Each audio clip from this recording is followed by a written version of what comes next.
So, Pradal, as I promised you, now this is going to be the presentation which is specifically prepared for your grade 8 second semester examination, which is going to be held towards the end of the, I think, the second week of the July. And just to empower yourself and just to take your physics knowledge to the next level, I just wanted to prepare this series of presentations, right, for you to go through leisurely whenever you want, right, and to gain the strongest understanding about the physics part of your syllabus. Now, this is simply because of the fact that physics is going to be one of the major subjects when it comes to the O levels. Because now you're about to get into grade 9, so grade 9, grade 10, and then after that your advanced level, so AS and the A2. Physics is going to dominate all these areas even after the advanced level. Then after that the university studies, right, whatever the career you're going to select, in case your career is aligned in the field of science. So physics is going to be one of your major subjects. Okay, so fine. Now in this particular the presentation, I have selected in your physics portion, I have selected the last topic of the syllabus, right? It comes under the 3 different portions, like biology, chemistry, and physics. So in this physics part, I have selected the unit 13, the last unit, right? Magnetism. Now, the magnetism, what do you think? So magnetism is something you have gone through or probably known to you from your very early ages, right? Grade the 4, 5, 6, you got the experience. Now these magnets are going to attract some material, right? Sometimes the one magnet repels the other magnet, and sometimes some magnets attract the other magnets, likewise. So these observations you have already made. You have already gone through some of these fantastic experiences, and probably you are playing with all these magnets, and so magnetism is not going to be something really strange to you. Instead, something really familiar to you, right? So then now we are going to summarize, and we are going to just focus our understanding, right? Focus our understanding on special topics in magnetism, right? So it's a vast, the topic is a huge topic in physics. One of these, let's say, one of the biggest topics in the physics, as well as one of the very important topics in physics, which has so many incredible applications and the uses, right, in our day-to-day life. So if you just look into your surroundings, probably your surroundings is full of devices which are functioning based on magnetism, right? So having some kind of understanding, actually a deep understanding, as much as you can, right, is going to be really helpful when it comes to your day-to-day life. And sometimes the knowing how some the devices are going to work, it will help you to enhance the performances of these devices as well. Okay, fine. So now you all are welcome to the presentation. My name is Nalin Koralagi, and professionally I'm an electromechanical engineer, and I'm lecturing, teaching physics, advanced level physics, as well as advanced mathematics for more than 15 years. So I welcome you to join you, and you can join your friends, right? So with your friends, see this particular presentation and get the maximum out of this, in order to take your physics knowledge, let's say marks, right, to the next level in upcoming examinations. Okay, fine. So let's get started with the topic magnetism. Okay. Now, if we just the focus, how it's going to work. How actually it works, right? So when it comes to the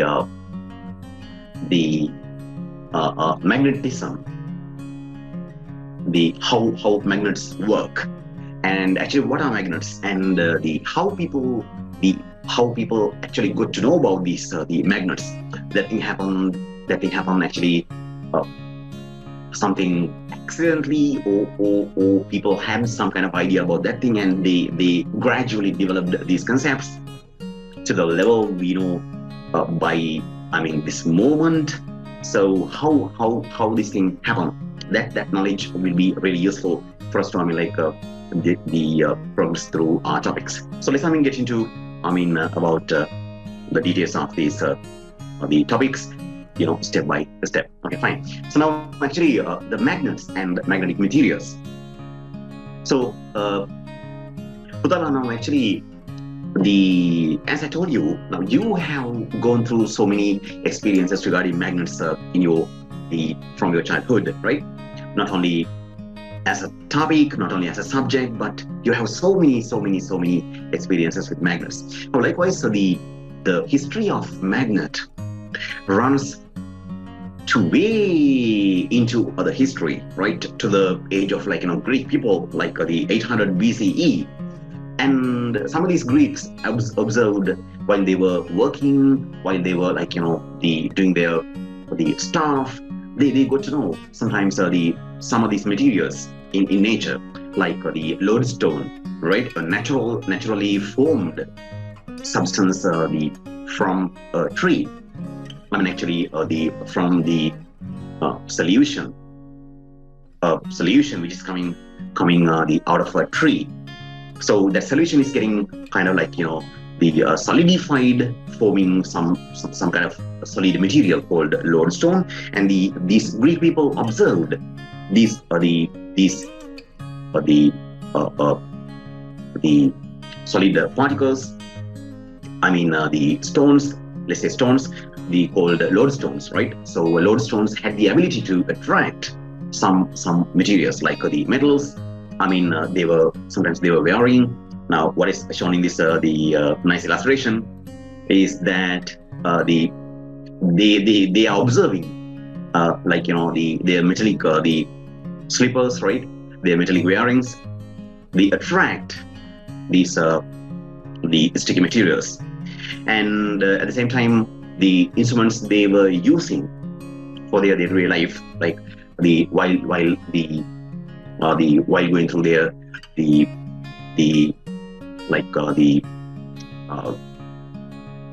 normal day-to-day incidences, right? So while cutting, let's say for example, while cutting vegetables, so they used the knives, and sometimes in wars they were using the arrowheads and sometimes swords. So some tools which are made out of the metals. Now they observed these metals are getting attracted to these materials like lodestone, right? Naturally formed material. So by the natural extract of a tree. So now, therefore, they were so curious about this thing. They are getting stick to the metallic substances repeatedly. So probably they got them away from the metallic materials, and then again, once they place it there, again that lodestone is getting attracted to the metals. So all these things were observed by these ancient people, and they collected all these observations while keep studying about them. So magnetism is not something which was developed just let's say by overnight, or just it's not a rocket science, right? It was developed gradually. As you can see, from 800 BCE, so the history runs that far into the backwards. Okay, fine. So magnets and magnetic materials. So basically, magnets. That history is very, very. Magnets are having very, very long history, and the up to the point. Where we are right now. So it got so many years, right? Probably centuries, right? Hundreds, many years for us to develop this magnetism up to this particular level. Okay. So if we get back to, the magnets, the topic. So now they are actually at your level, being inside. It's very important being inside the scope of your syllabus. What you are supposed to learn specifically under this the heading, the magnets, in grade 8. So now, first of all, we are going to divide magnets into two main targets. Two main categories, two main groups. So we say, as you can see, the permanent magnets and electromagnets. Now, permanent magnets. So just as you can see from the right-hand side bottom corner, right? So you can see there are so many permanent magnets. They having the shapes, different shapes, like the cylindrical bar magnets. Probably, come on, it's a cylinder. Cylindrical shape is there. You know what is meant by a cylinder. So just it's a cylindrical shape. And the rectangular bar magnet basically is like we say cuboid. The shape is going to be cuboid, just like the little long box, right? So and then we have another bar magnet which is made out of one special material called alnico, about which we are going to talk in a while in this presentation. Now, then the particular permanent magnet which are called horseshoe magnets, right? Simply because of the fact that it's self-explanatory. Simply because of the fact that the shape of the magnet is resembles the horseshoe. So hence the name horseshoe magnet. And the other one is a ring type magnet. So it's just like a small disc with a hole, and so it's just like a ring. Now the other type is called the electromagnets, and sometimes electromagnets are also called temporary magnets. Now, permanent magnets and temporary magnets. Probably you can get this idea. Now, permanent magnets, they last, right? They last, and electromagnets, what do you say? It is temporary. So something is there because of that the electromagnet works, and when that thing is not there, electromagnet does not work as a magnet, right? So that's the difference. Now, electromagnets are actually the temporary magnets. Sometimes they just they show that magnetic power, or probably we can put these things in another words this way. The electromagnets can become a magnet and can become a non-magnet. So something like that. So simplifying a little further, we can say the magnetism or the magnetic power of an electromagnet can be switched on and switched off. So therefore it is temporary. But on the other hand, permanent magnets, that magnetism lasts, right? So permanent magnets are just permanently lasting magnets. So we can say like that. Now you can see the particular figure which is given on the right hand side top most corner. So there we have what's called this the battery, and there's a coil of wire, probably by copper, right? So this wire is connected to the battery, and then when an electric current is going to go through the coil, that coil becomes a magnet. So when that electric current is flowing through the coil, that coil becomes a magnet. When that electric current is cut off, that coil loses its magnetism. That's why I mentioned, a little early. So magnetism can be switched on, switched off. So therefore, it is called a temporary magnet. So electromagnets are actually temporary magnets. When current electricity is present, they can become a magnet, and when that current electricity is switched off, they lose their magnetic power. All right, so don't worry, we are going to talk about details about the electromagnets and how they work, and how we can just the adjust, how we can make powerful the electromagnets, and the all these related details in upcoming slides. Okay, fine. So having said that thing, now we have quite good understanding about the types of magnets. So we do have basically permanent magnets and electromagnets. Now permanent magnets, so they are magnets. They have magnetism, over a longer time period. Whereas the electromagnets, which are also known as temporary magnets, their magnetism lasts only when that current electricity is passing through the coil.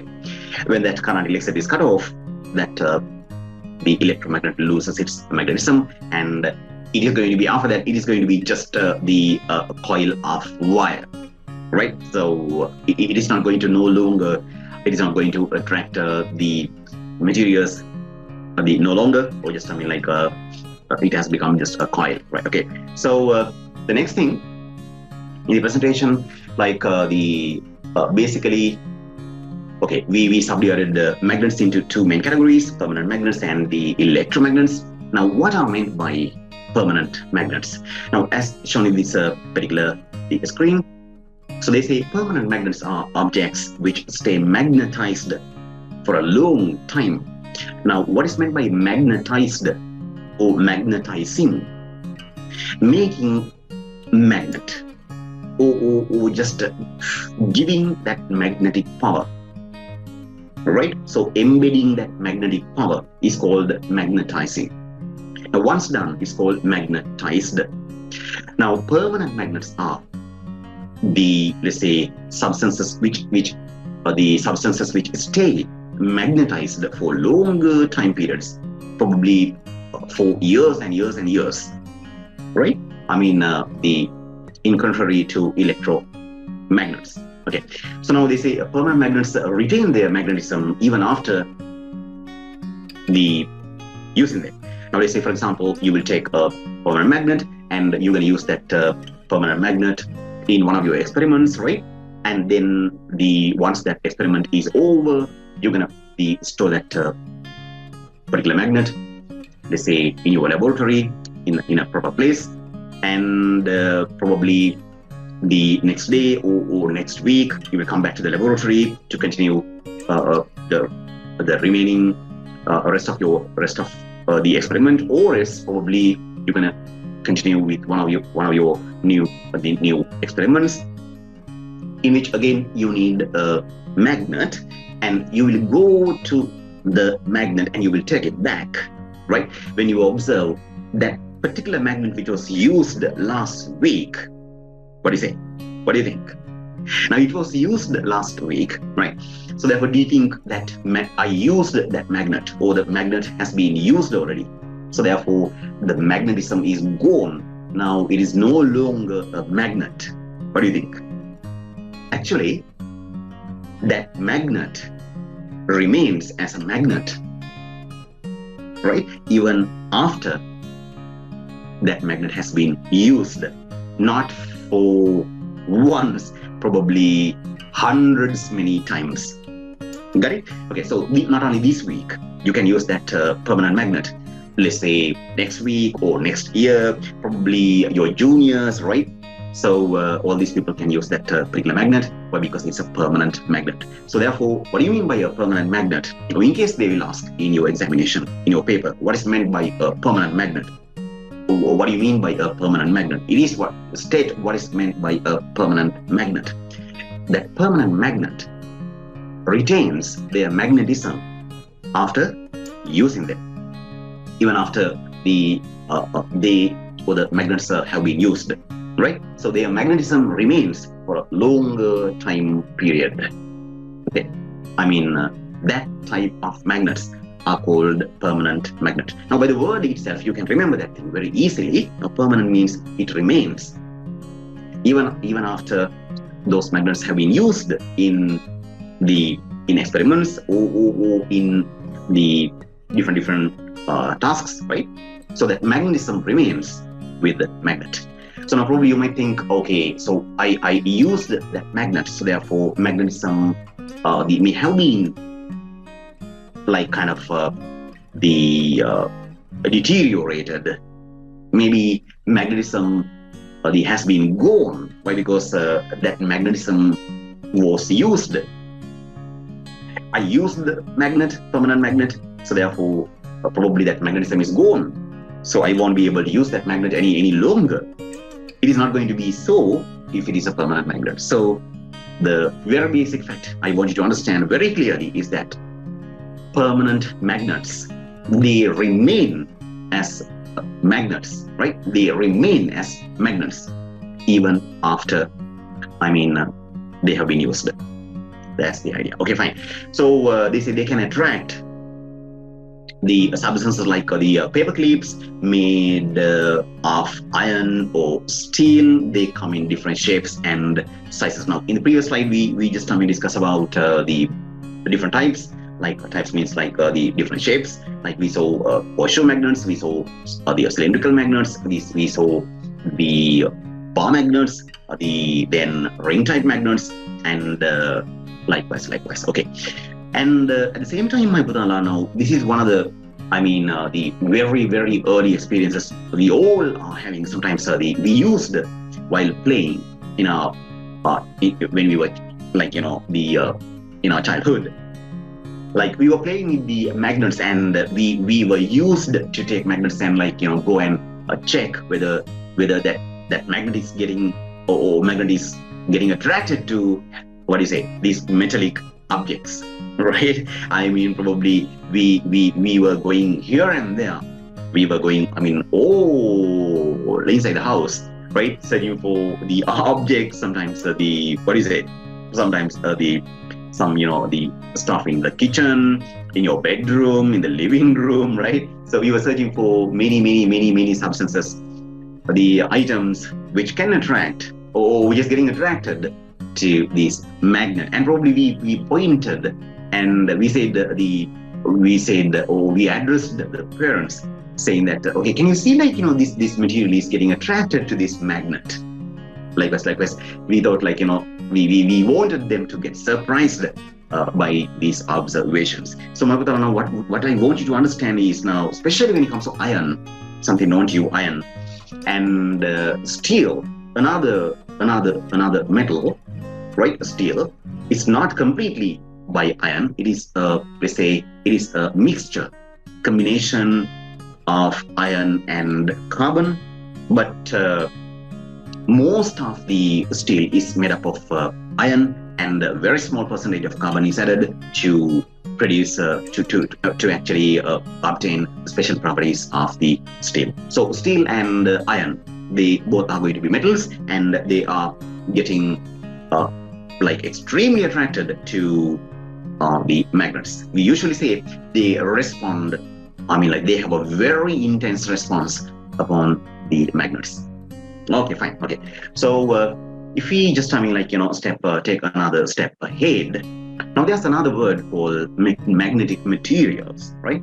Now basically what we can say is this. Now magnets are made up of magnetic materials. Now we can say like this. Now let's say a house is built. Let's say a house is built. For example, we can say a house is built by bricks, by, let's say, cement, right? And sand. So there are some more, right? The list continues.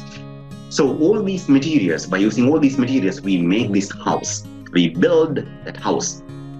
So usually we say building materials, right? So likewise, a material, or we can say a substance which is used to make a magnet is called a magnetic material. Now in your context, now how we are going to define a magnetic material or magnetic substance, right, is this way. Now when you can find a material which is getting attracted to magnets. Now let's say, for example, you got a piece of material, in your left hand, and you got another, let's say, magnet into your right hand. And when you, take them closer or brought them closer to each other, the substance on your left hand is getting attracted to your, the magnet you're holding in your right hand.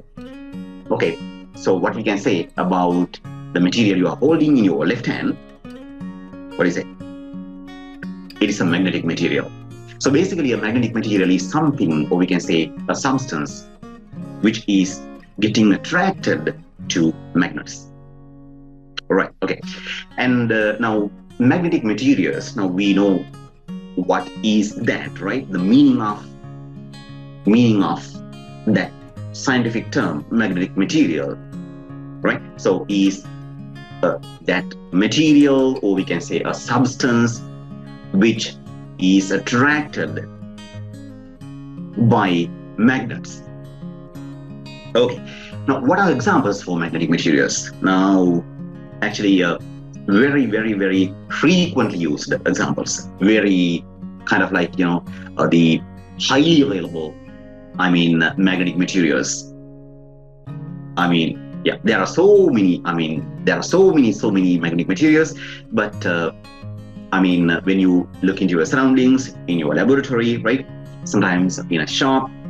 Okay, so highly available, readily available magnetic materials are, for example, let's say iron and, as you can see in the screen, iron, cobalt, nickel, and steel, and so forth. So you can't forget about iron and steel. Iron and steel, they are always there, right? And probably to that list, this cobalt, nickel, like new, materials are getting added. So you can just remember iron, steel, nickel, cobalt, like materials are very strong magnetic materials. Now, what is meant by very strong magnetic materials? They are strongly attracted to magnets. Got it? Okay, fine. So now then we have a question, a tiny question, but actually very important, right? Now, do magnets attract all metallic substance? Now, we talked about the iron, we talked about steel, we said about the cobalt, nickel. Now, all these are metallic substances, all right? So now we have a question. There are so many other metals. Are all these metals magnetic? Which means, are all these metals getting attracted to magnets? What do you say? Just a very, very small time interval for you to get some answer. What do you think? All metals, in case somebody will tell you all metals are magnetic materials, which means all metals are getting attracted to magnets, what would be your answer? It is not so, right? Now, there are some metals, like the ones we discussed, which are getting attracted to metals, which are therefore called magnetic materials, and some metals can be found to be non-magnetic. Now, they are called non-magnetic materials. Why? Because they are not getting attracted to magnets. For example, let's say, as you can see in the screen, the copper and aluminum and brass and let's say tin. Tin is also called stannous, right? Now, probably in chemistry you have gone through these elements, right? So the copper is represented by capital C and simple U, aluminum capital A and the simple L. So brass is actually the alloy. It is not just a metal, right? Pure metal. It's not a pure metal. It's a combination of, like, we can say, a mixture of metals, right? So and tin, stannous, is another metal. Now, even though copper, aluminum, brass, tin, even though they are metals, metallic substances, actually they are not going to respond, or they are not getting attracted to magnets. So therefore, they are called non-magnetic materials. Now, as we have already classified, in case something is getting attracted to magnets, okay, that is called a magnetic material, okay? and a substance or a material which is not getting attracted to a magnet, is called, come on, the opposite, non-magnetic material. So in case they will ask a question in your paper, in your upcoming paper, what is meant by a non-magnetic material? So you can say it is a material which is not attracted by a magnet. That's the idea, right? Okay, so you can remember a few examples. For magnetic materials, as we have already mentioned, iron, the steel, they are going to be the like mother and father. So like very, very, very at the very top of the list, right? So iron, steel, and then we have cobalt, nickel. They are metals as well as they are magnetic materials. And we do have copper, aluminium, and brass, and tin. So they are metals, but actually they are non-magnetic materials. Okay. Now then, this slide is going to summarize what is meant by a non-magnetic material. Materials which are not attracted by magnets are called non-magnetic materials. Okay, something we have already discussed. And they say, what about non-metallic substances? Now we talked about the metallic substances, right? We just talk about metallic substances. And we said, okay, now we do have some non-magnetic materials, right? They are metallic. Actually, they are metallic. You can say they are metallic, right? For example, we listed down like copper, and not only that, we talked about, we said aluminium is also inside that list, right? And at the same time, we said brass, now the actually alloy, and we said tin, right? They are actually metallic materials, but they are non-magnetic. Something really important. They are metallic, but they are non-magnetic materials. Okay. So now here we are going to pay attention. Sometimes all materials you're going to find out in your surroundings, they are not metallic materials, right? Among them, there can be some non-metallic materials as well. So now, in case you're going to pay attention to non-metallic materials, right? So we say non-metals. Okay, we can say just non-metallic. Now there are examples like plastic, polythene, paper, wood, glass. One more time, plastic, polythene, paper, wood, glass. So there are lots of, other non-metallic substances you can, you can list down, like bricks. So there are so many, right? So all these are non-metallic substances, and at the same time, they are non-magnetic as well, right? Okay. So non-metallic substances like the ones we have specified here. Just let me show you something. Okay, something like this, right? So here we go with that part. Let's say here we have the plastic, and here we have polythene, here we have paper, and another example, wood and glass. They all are non-metallic substances, and at the same time, they are the non-magnetic materials as well. So we can say non-metallic as well as non-magnetic materials. I'm using the same color, so they are non-magnetic materials, right? Okay. So the important word I want you to remember in this case is that they are non-metallic and non-magnetic as well, right? Simply, what do you mean by non-magnetic? They are not getting attracted by magnets. Okay, fine. Okay, good. Now, with that one, we can get back to the next the screen. So in that case, now we can just have this consolidation, or just we can say summary, right, regarding the magnetic materials and non-magnetic materials. Now, magnetic materials, basically, we can say they are most of them are going to be metals. Like now, if you just write what is meant by magnetic materials, probably that's going to be the most important question, right? One of these, one of these most important questions which will be asked or probably given in your upcoming paper. In case they will ask what is meant by a magnetic material, what you're going to write is some material, you can say material. I think you will be able to identify my handwriting. A material which is attracted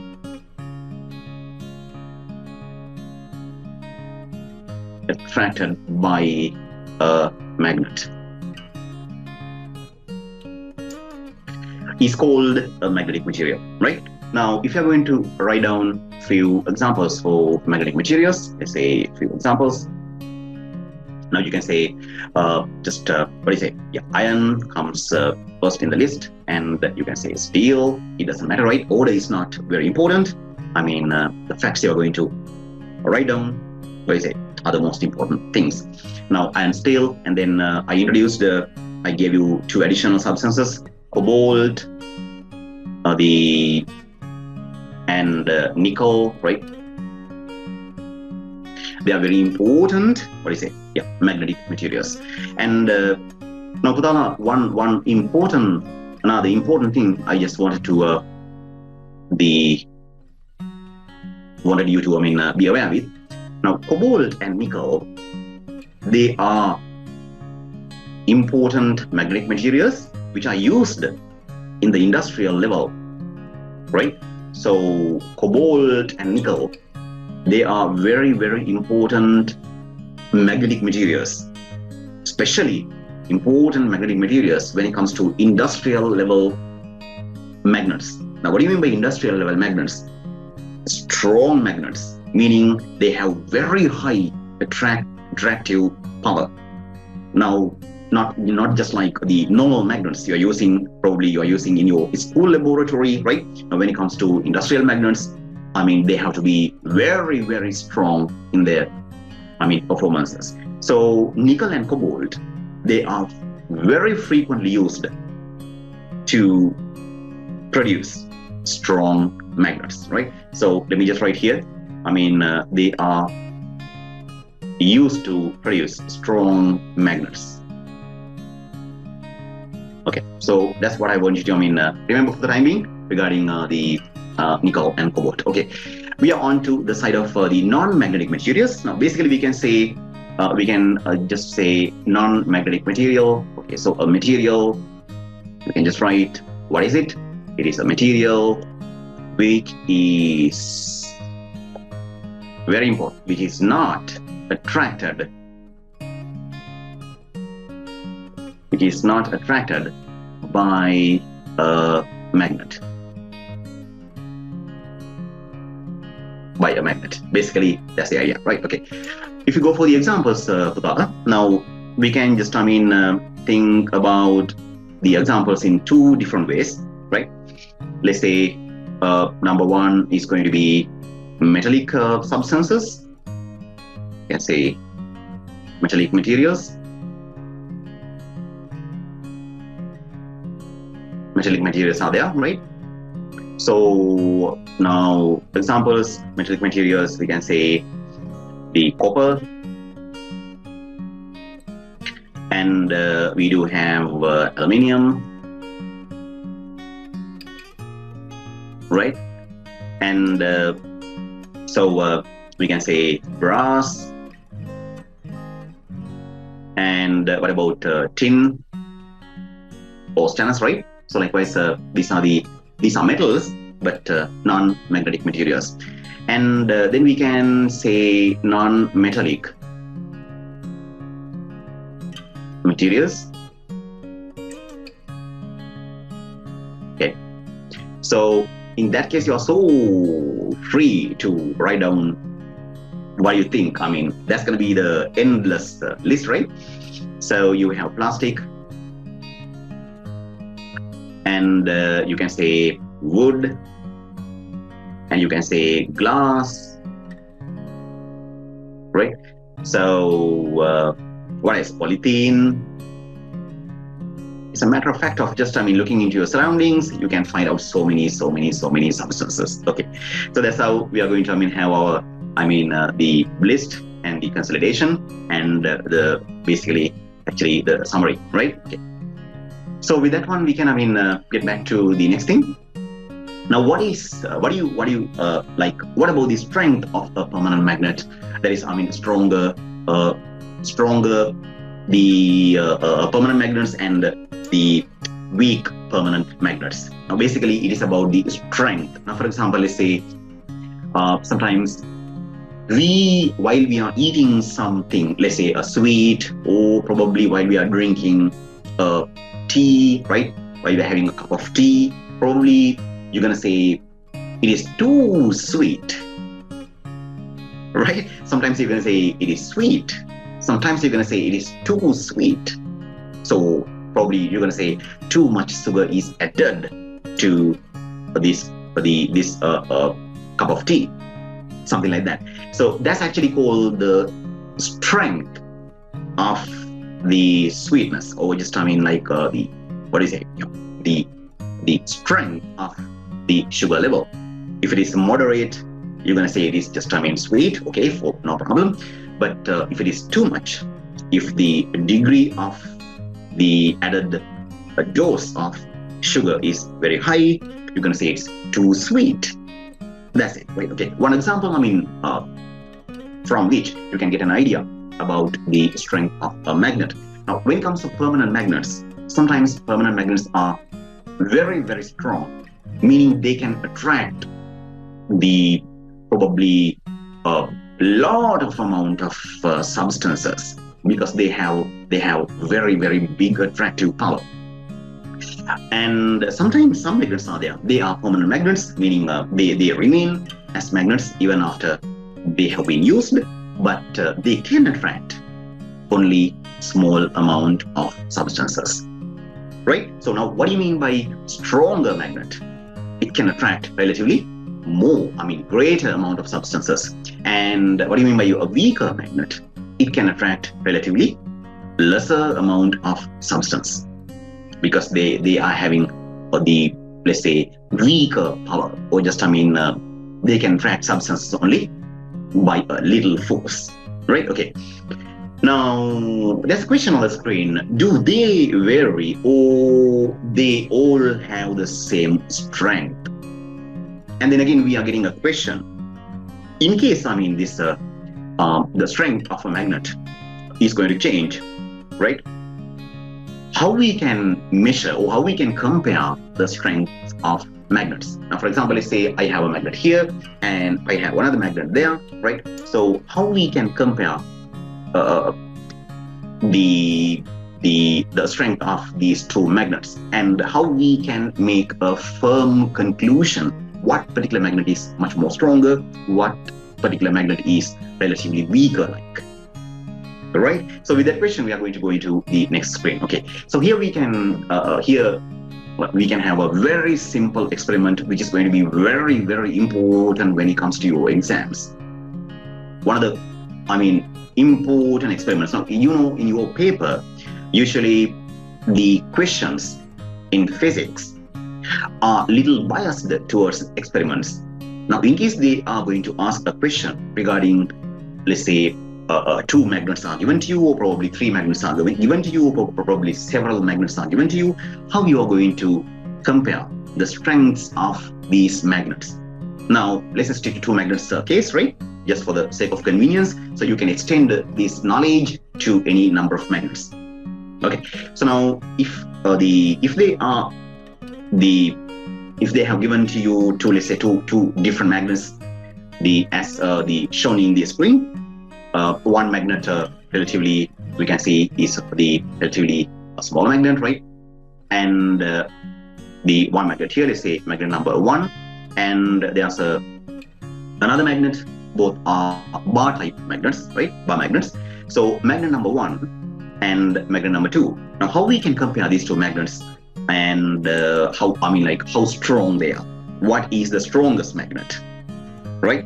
So what we can do, Putala, we do have, we can find out readily, very easily, we can find out, right? Paper clips, which are usually made out of steel. Now, steel, when it comes to steel, is a very, very strong magnetic material, right? So they are usually made up of steel. Don't write STEAL. It's a different type of steal. It's stealing, right? Taking something, okay, without telling or without, making somebody, let's say owner aware, right? Okay, so don't do that. It's not good. Now this is going to be STEEL, steel.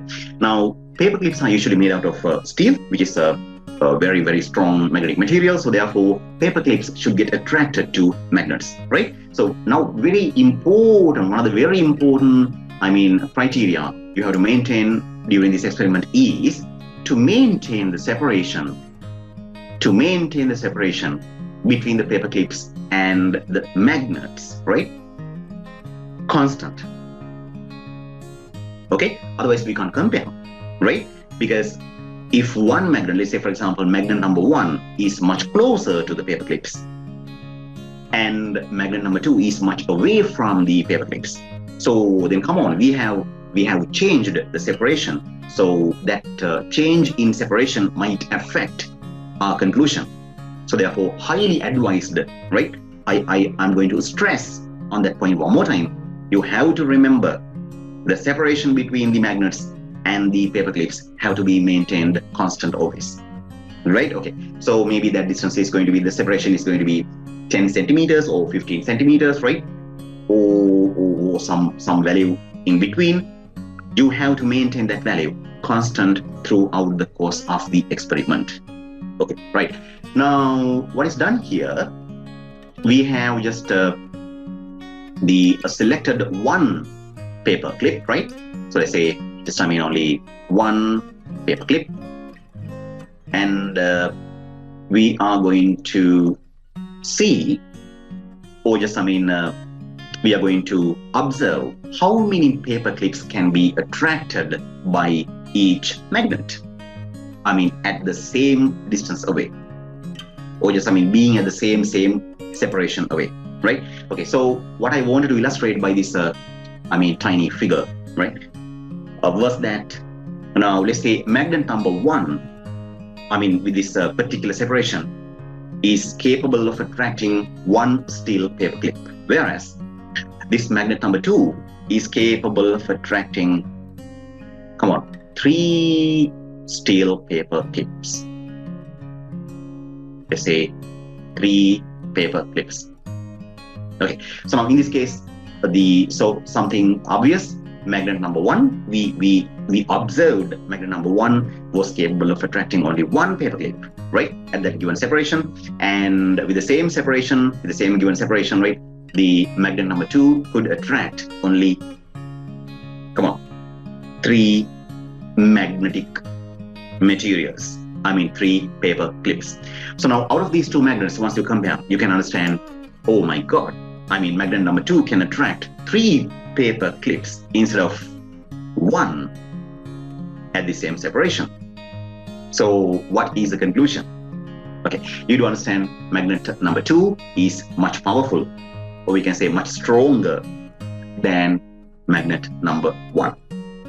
Correct? Okay, so that is going to be one of the simplest experiments, out of which you can, you can compare the strength of magnets and come to a conclusion what particular magnet is much more stronger than the other. Okay, right, fine. So that is one of the simple experiments you have to remember. Okay, so then if we are going to go into the next one. Now, how to make stronger the permanent magnets? Now let's say we got to know about the stronger magnet, and now we have the weaker magnet, relatively weaker, right, and the strongest magnet. Now how these strongest magnets are made? Now for example, let's say we want a magnet, but just not a magnet, but a stronger magnet. How we can make such strong magnets, right? Okay, so we're gonna look into that the solution now. Special materials are used to make stronger permanent magnets for various purposes. Now, Putala, usually when we say various purposes, actually, this is something regarding industrial use, right? Sometimes the scientific experiments like purposes. So we can say, let's say the experiments to be carried out, sometimes we need very, very, very strong magnets, right? experiments, industrial users. So we can say industrial users, or just we can say industrial equipment, right? So that is these are the purposes. I mean, various, what is meant by various purposes, right? Okay.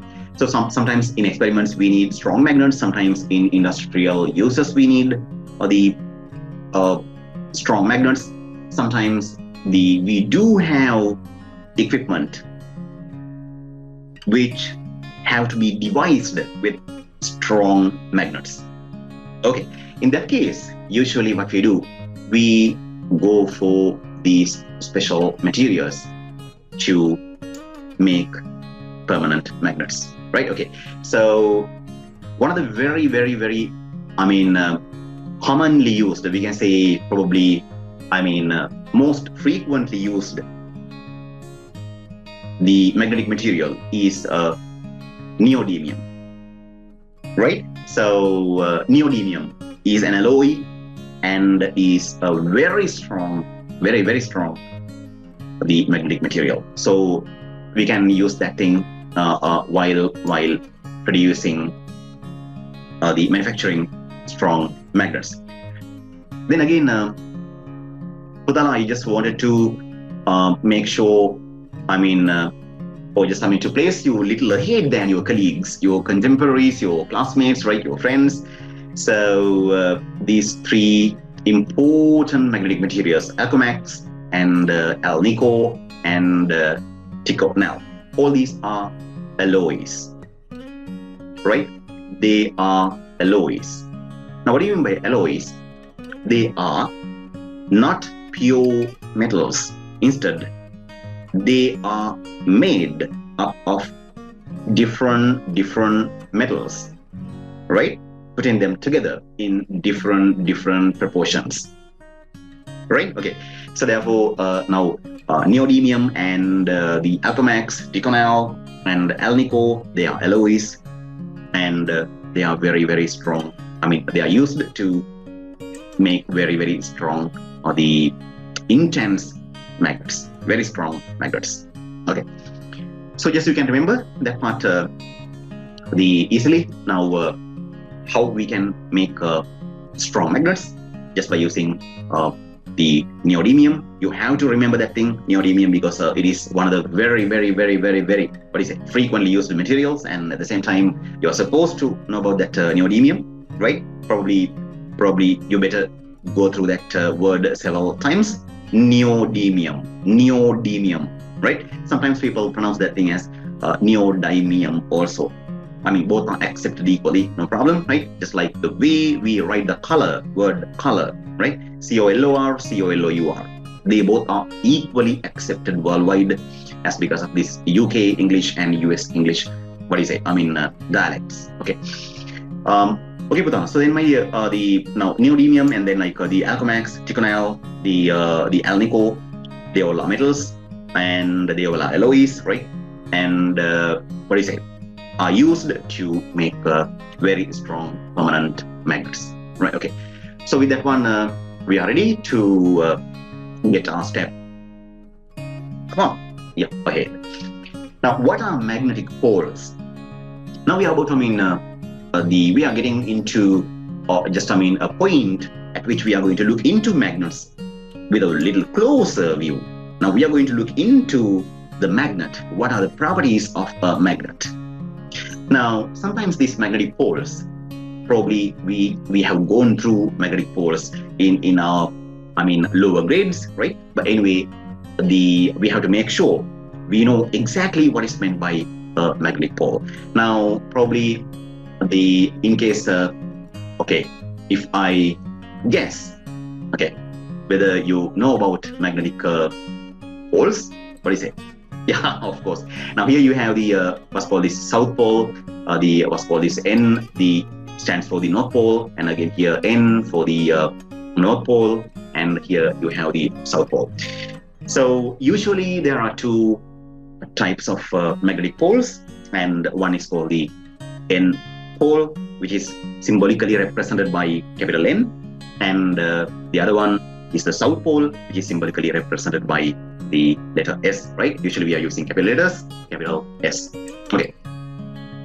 Now with that one, we can get into the next one. Now the ends of a magnet, where magnetism becomes strongest, are called magnetic poles. Now usually, Putana, these magnetic poles are identified by experiments. Usually what we do, we let that magnet, for example, let's say one magnet is given to you and you have to identify the poles of identify and locate the poles of that particular magnet. So what usually you are going to do is that you allow some magnetic materials, right? Or just you sprinkle some magnetic materials in the surroundings of that given magnet. By that way, you can see, okay, this magnet is going to attract these sprinkled the magnetic materials. Now usually we are using iron fillings, right? Meaning just like powder, let's say powdered iron, like, right? So by various the metallic operations like piling, milling, and drilling, right? We can just in the metal shops, right? So we can find out iron fillings, tiny pieces of iron, very small the bits of iron. So when you sprinkle these iron fillings in the surroundings of a given magnet, right? So these fillings are attracted to the magnet in different proportions. Do you think, a magnet is going to attract iron fillings equally, all around the magnet? What do you say? No. Right? You can see few places of the magnet, right? Few places of the magnet, 1 or 2 or probably 3 or probably 4, right? Few places are going to attract a lot of iron fillings than the rest of the points of the magnet. Now these points which are going to attract iron fillings to the most degree, right? Most amount of iron fillings are attracted by the places of the magnet which are usually called magnetic poles. That is what is meant by this statement, right? So they say we have magnetic poles, and now basically what is meant by the ends of a magnet where magnetism becomes strongest. That's the idea. Strongest, meaning those are the places at which magnet is going to attract magnetic materials to the most of the iron fillings are getting collected, getting stick to the magnetic poles, right? So it's another way of identifying poles, experimentally, by conducting a simple experiment. And they say the poles are called the North Pole, capital N is there, symbol, right? And the South Pole, capital S is there for the South Pole. Right, okay. So you got to know about now magnetic poles as well. So magnetic poles are the places in a magnet where magnetism is strongest. That's it. Okay, fine. So now that's that. And now North Poles and South Poles, we have gone through that one a while ago, right? But anyway, now it is just, it stands for the, let's call this North Pole, the South Pole. And so it's called the South Pole. So it's already given in the diagram, but let me write that part. So it's the South Pole and S, so it's here. And we have the North Pole. We're going to talk about those things a little in detail, right? And that's the North Pole N. Here also we have the N North Pole, and here we have the South Pole S. Usually given magnet, right? Whether it is a permanent magnet or an electromagnet. Very important. Whether it is a permanent magnet or an electromagnet, right? They usually have North Pole and South Poles. Correct? Okay. So let me just write that statement. That is something important. So permanent, let's say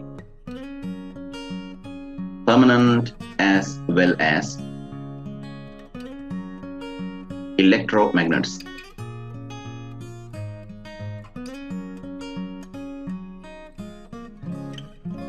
have magnetic poles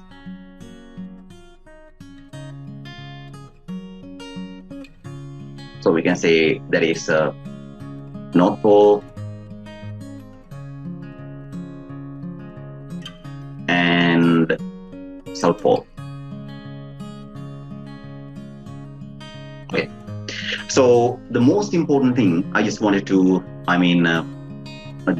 just wanted to note down here is that whether it is a permanent magnet or is an electromagnet, what do you say? They both have poles. Come on, North Pole and South Pole, right? That's the idea. Okay, so remember that thing, because that factor might be considered, or just you are supposed to know about that thing, and they might ask a question, or just they can give you MCQ, multiple choice question, right? With this idea, only permanent magnets have magnetic poles, or they can say only electromagnets are having magnetic poles, or they can say permanent magnets have magnetic poles but electromagnets do not, or they can give the statement other way around, or they can give the final statement this way: both permanent magnets as well as electromagnets have magnetic poles. What is the answer? Both types of magnets have magnetic poles. Now, what are the magnetic poles? North poles and south poles, right? Okay, so now what do you mean by magnetic pole in common? Whether it is a south pole or a north pole. Now, what do you mean by a magnetic pole in common, right? So it is a place in the magnet where the magnetism is, concentrated, and magnetism is strongest, right? Strongest magnetism can be seen at the places in a magnet called the magnetic poles. Okay, fine. So so we are ready to jump into the next point, right? So now here just I wanted you to look into a few different shapes of magnets which are available in our surroundings, in our laboratories, right? So we do have what's called this cylindrical, but it's also a bar type magnet, and bar magnet, and this is also a bar magnet. Now this material, alnico, we talked about that thing. It's a very special material which is used to make strong, very, very strong permanent magnets. And this is called horseshoe magnet because of the shape of the horseshoe, right? And it's a ring, so therefore, what do you say? Essentially, the name should be a ring type magnet, right? We call ring magnets. So now over here, that tiny experiment I explained to you in one of these earliest slides. Now, when it comes to a bar magnet, usually poles are going to be at the ends. Now that's why most of these, iron pins, right, getting attracted to these poles instead of this mid area. Mid area is almost empty, right? And here, regarding the horseshoe magnet, poles should be one somewhere there here, one somewhere there. So let's say just for the time being, it's the North Pole, this is the South Pole, this is the North Pole, this is South Pole, right? And so many. Let's say pins are attracted to these points, right? Why? Because the magnetism is greatest, or we can say concentrated at these points. That's why we call them magnetic poles. But if you just inspect these areas, right, it is just simply almost empty, right? Almost empty. Almost no pins can be found in that area, or probably very few pins can be found, which means actually magnetism is not that much concentrated, or that area is not that strongly magnetized. That's the idea. Okay, fine. So now when it comes to flat magnets, there's another type, new type. flat magnets, right? So what is the north pole? It is going to be this side. This flat surface is going to be the north pole, and the opposite surface is going to be the south pole, right? Okay, so we can say north pole. So we can say north pole is one surface, right? So that surface, let's say for example, this surface is the north pole. So you know the opposite surface is going to be the south pole, right? Now you can see these surfaces, right? The surface I have for the arrowhead is going to be the, let's say, north pole, for example. So thereby, what we can decide, I mean, most of these pins are getting attracted to that, right? Because it's the pole, right? And the other surface, the opposite surface, is going to be the south pole, and that surface is going to attract, again, come on, a greater number of pins. But what about the like in between area? The area I'm going to just, show by putting this red color, almost empty, like this case, is almost empty, which means actually they are not the poles. Poles are not lying in this reddish area, right? They are on the surfaces of the either side of the flat magnet. Okay, with that we can come back to this ring type magnet. Again, the top surface is going to be the, let's say, north pole, right? Let's say for example north pole, and the bottom surface, which is the opposite surface, right, is going to be the south pole. You can take other way around as well, it doesn't matter, right? So anyway, now these pins are getting attracted to the poles mostly, and the mid area, I mean the surface between the top surface and the, the bottom surface is almost empty. Why? Because they are not the magnetic poles, right? Okay, so in this slide we just discuss about, we focused about the type of the magnets, different types of the, see, it's just the types of the magnets. Just we do have cylindrical type magnets, we do have bar type magnets, we do have horseshoe magnets, we do have ring type magnets, we do have, flat magnets, right? Now here, flat magnets. So these are the main types of magnets. I mean the shapes of the magnets. Okay, good. Now then we can just get into another important property of a bar magnet, right? Now if you have ever done this experiment, probably we do this experiment in school, in the school laboratory, I mean like in lower grades, like probably grade 6 or grade 7 or grade 8, right? I mean depends on the context. Anyway, now this tiny experiment was really fantastic, and by that time we were so astonished, right? Why? Because now this particular, the bar magnet, which is freely suspended, it's very important, right? So we could have said that this bar magnet is freely suspended. Now what do you mean by freely suspended, right? Now what do you mean by freely suspended? The meaning of that word freely suspended is that bar magnet can rotate on its own. It can rotate, it can move. I mean, it can just rotate, right? So it can turn, I mean, that way or this way on its own. So for the bar magnet to do so, it should be suspended freely. Now what this figure shows to you is a way to suspend a bar magnet that way, I mean freely, so that that bar magnet can the kind of the rotate that way or probably this way, right? I mean around the thread, I mean the cotton thread, according to the figure, right? So okay, the way that bar magnet won't, I mean the bar magnet won't, right? So it can rotate because it's freely suspended. Fine, okay. Now Patala, one of the very important properties associated with a magnet is that the ones that bar magnet is freely suspended, right? That bar magnet is not going to stay with the orientation or the inclination or the position which was given by you.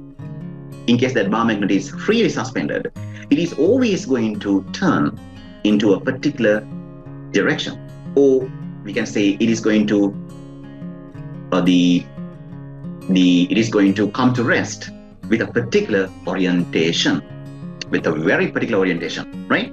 Now it says if you hang up a bar magnet so that it is free to turn around, meaning freely suspended, it will turn until one end points towards the north. Now, what do you mean by towards the north? North pole of the Earth, right? Just for the time being, we can say here we do have the word north pole of the Earth. So actually, it's called the magnetic north pole of the Earth. We're going to talk about that thing in detail, right? In a while. Just for the time being, what I want you to understand is, so north pole of the bar magnet is always, directed towards the north pole of the Earth. And therefore, it is obvious, south pole of the bar magnet is directed towards the south pole of the Earth. Now, these two words are very, very, very important, right? I mean, they should be remembered this way. It is actually the magnetic north pole of the Earth and magnetic north pole of the Earth and the magnetic south pole of the Earth. Magnetic north pole of the Earth, magnetic south pole of the Earth, right? So it's a line. Let's say that is going to be the line. So we can say that, right? So let me just, show that thing to you. So if I take that, I can draw a line segment, okay, this way, right? And we can put an arrowhead. Okay, that is going to be towards the north pole of the Earth. That's going to be towards the south pole of the Earth, right? Now, this S stands for the south pole of the Earth, but you are highly encouraged to write magnetic south pole. It's very, very important. Magnetic south pole of the Earth, right? So the same thing is applicable regarding the north pole as well. Magnetic north pole of the Earth, right? Okay, fine. So that's going to be the number one. Then number two, this end is the north pole of the magnet, which comes or which is heading towards the north pole of the Earth, is the one which is identified as the north pole of the magnet. And south pole points towards the south. That's going to be the third one, but it's obvious, right? I mean, it's actually self-explanatory. So the head or the end of the bar magnet, which is heading towards the south pole, actually south magnetic pole, no, just we can say magnetic south pole of the Earth, is the one which is identified as the south pole of the bar magnet. Now, Putala, you have adequate knowledge, right? Probably more than what is required to identify poles of a given bar magnet. Let's say, for example, in your question paper, it is given, a question is given to you, and saying that a bar magnet is given to you, but you don't know what end is the north pole and what end is the south pole. So they want you to carry out a tiny, simple experiment and identify which end is the north pole and which end is the south pole. So what you're going to do? So just timing this tiny experiment, right? This simple experiment. So what you can do is that you're going to suspend that bar magnet in a way that, that bar magnet can freely rotate about that suspension. So just by using one word you can write, the bar magnet is freely suspended. You can say from the ceiling, or you can say from a retort clamp. All right, did you get the word? Retort clamp is called a retort clamp. Probably you have seen this, right? Okay, so the clamp which is lying this way, and you do have a base there, and you do have one arm here, and which carries few like grabbers, right? And another one is here, likewise, right? Something like that. Basically, I'm really terrible in drawing, but anyway, if you can get the idea, that's fine. So that's called the retort clamp, and I'm going to talk about all these the equipment available in the laboratory, right? In like with all bells and whistles when it comes to the relevant point. Probably not in grade 8, right? But when it comes to grade 9, grade 10, and ACE and advanced level. So I'll be teaching you all these. Like in case I'll get a chance, I'll be teaching you all these. Details regarding the apparatus, right? How they work. What are the fundamental theories and principles working behind the screen in order that particular apparatus to function properly. And let's say good recommended practices to use this equipment so that they can last long. Okay, fine. So with that one, we got the good understanding about how we can identify, let's say, the North Pole and the South Pole of a bar magnet, right? So in case you don't know the North Pole and the South Pole, or probably it is not mentioned on the bar magnet, now you can carry out a small, or you can just conduct a very tiny simple experiment and identify what is the North Pole, what is the South Pole like. That's the idea. Okay, fine. So always remember the summary, what is heading towards the North Pole, magnetic North Pole of the Earth is the North Pole of the bar magnet. And the end, which is heading towards the magnetic South Pole of the Earth, is the end, which has the South Pole. That's it. Okay, good, fine. So, right. Now, with that one, we can just, the summarize. We can recap, the facts we discussed about the magnetic poles, right? So, now they say points to ponder. The important points, just, you have to remember. No matter where you go, no matter whatever your level, you are in grade 8 or 9 or ACE or A2 or advanced level, or probably beyond that, right? These points remain equally valid. Now let's see what are these points. Now, point number 1, every magnet has 2 poles. Did you get that? Okay, so we talked about that thing a while ago. The North Pole and the South Pole. So we do have the North Pole and we do have the South Pole.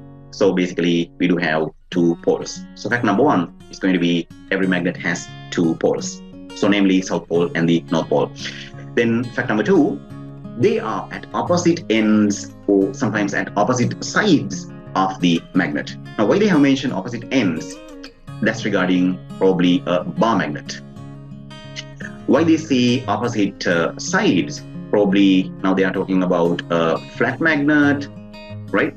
Or probably a ring magnet, something like that. So ring magnet, flat magnets, what do you say? They have their poles on their opposite sides. So that's what. And fact number 3, 2 poles of the same magnet have the same strength. Obviously, it should be, right? Now, if it is the same magnet, let's say, for example, we do have the magnet here, and we have the North Pole there, we have the South Pole here, right? So, the strength of the magnetism, strength of attracting magnetic materials of the North Pole and the South Pole, what do you say, are equal, right? So, which the reveals one of the very important facts, right? So what is that? So these poles of the same magnet are equally strong, right? So we can just write two poles of the same magnet, or we can say just the two poles of same magnet, right? Let me just write the part. Two poles of same magnet are very, very important, equally strong. We can say just, equally strong, right? Or just, you can say two poles of same magnet have the same strength, right? That's the idea. Okay, fine. So with that one, we are done with the magnetic poles, right?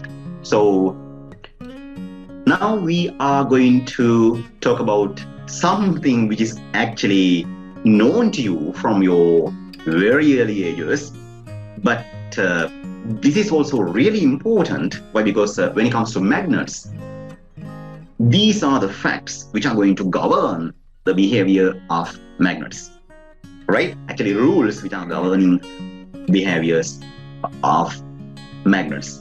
So hence they are usually called magnet rules, or sometimes we say magnetic rules, right? Okay, so they are usually called magnet rules. Now, they're actually very simple. Now, what do you mean by magnet rules? So number one, we can say like poles repel. Now, what do you mean by like poles? They are of the same type. Now, for example, let's say if you take the North Pole and North Pole, they are like poles. North Pole of one bar magnet and the North Pole of the other, or another bar magnet. We say like poles. And you take South Pole of a bar magnet and you take the South Pole of another bar magnet, right? South Pole of this, South Pole of that. We say like poles. You take North Pole of this and the North Pole of another. We say what? The like poles, right? So what we have observed, from our early ages, lower grades, right?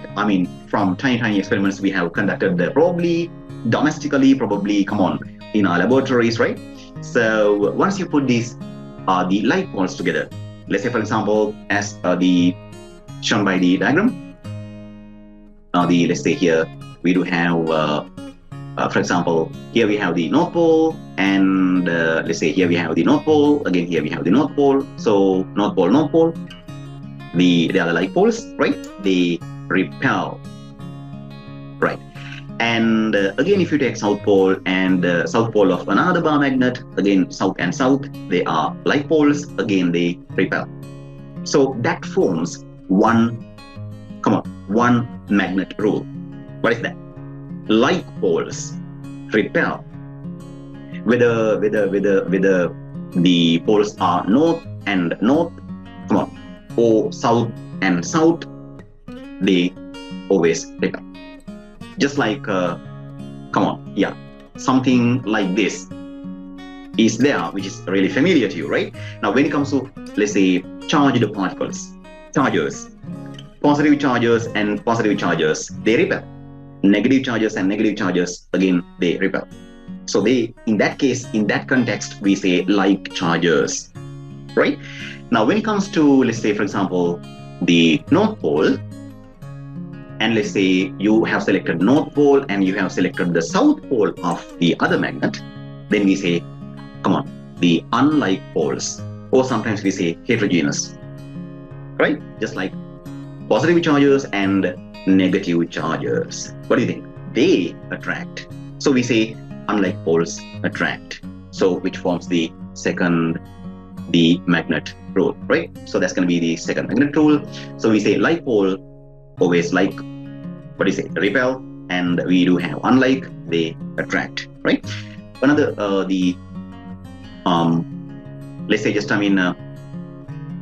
if you take something like this, to strengthen your understanding, let's say, for example, you have a positive charge and you have a positive charge. They come on, repel.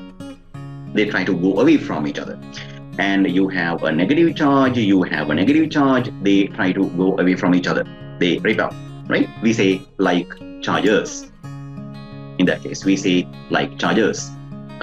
And let's say you have a positive charge and let's say you have a negative charge. Come on, they try to attract. In that case, we say, negative, positive, we say unlike charges. Unlike charges, right? Likewise. So North Pole and South Pole, they are unlike poles, and North and South, they are like. So here we do have unlike poles, or sometimes we say heterogeneous poles, right? So here we have the South Pole, here we have the North Pole, and here we say it's the like poles, or sometimes we say homogeneous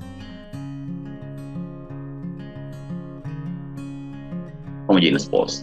So here we have the North Pole, and here we have the South Pole, and here we do have the South Pole, right? Okay, so what is to be remembered? Okay, like poles, just you can remember, like poles, they just like, let's say, boys, girls, something like that. You can just think about think about something like that in your surroundings, in your daily life, right? So like poles, they always, repel, right? And unlike poles, they always attract. So unlike poles attract, like poles repel. Okay, so these are called magnet rules, right? In case they will ask, what are magnet rules or state magnet rules, right? So you have to write down, like poles repel, unlike poles attract. That's it. Okay, good.